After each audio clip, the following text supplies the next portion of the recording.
Akka mooltan hordoftoota keenya dhandhama oduu har'aaf qabnu keessaa haleellaan diroonii naannoo Amaaraa dhiya Goojjam keessatti Kamisa darbe dhaqqabe namoota hedduu galaafachuu maatiiwwaniif kanneen ijaan argan dubbataniiru.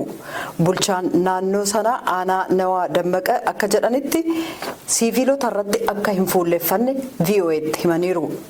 Lammiiwwan Keeniyaa 10 ol ta'an kanneen qurxummii qabu irratti bobba'an kutaa Daasanichi jedhamu keessatti hokkara ka'een du'u bulchaan naannoo fi sabaa himaan Keeniyaa beeksaniiru. Akka bulchaan naannoo Taaddala Hattee VOA'tti himanitti walitti bu'iinsi sun qurxummii qabu irratti ture kan ka'e.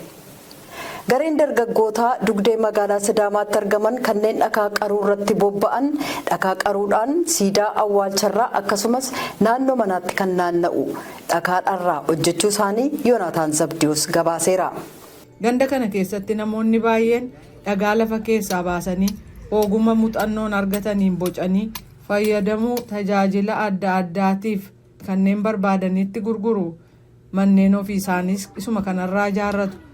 Utubaawwan dhagaaf siidaa kanneen bifa adda addaatiin bocaman bulchiinsa naannoo Sidaamaa daandilee cinatti gurguruun waan baratamedha. Bal'ina oduuwwan kanaa sagantaa keenya idilee keessatti deebina an Tuujubee Horaati.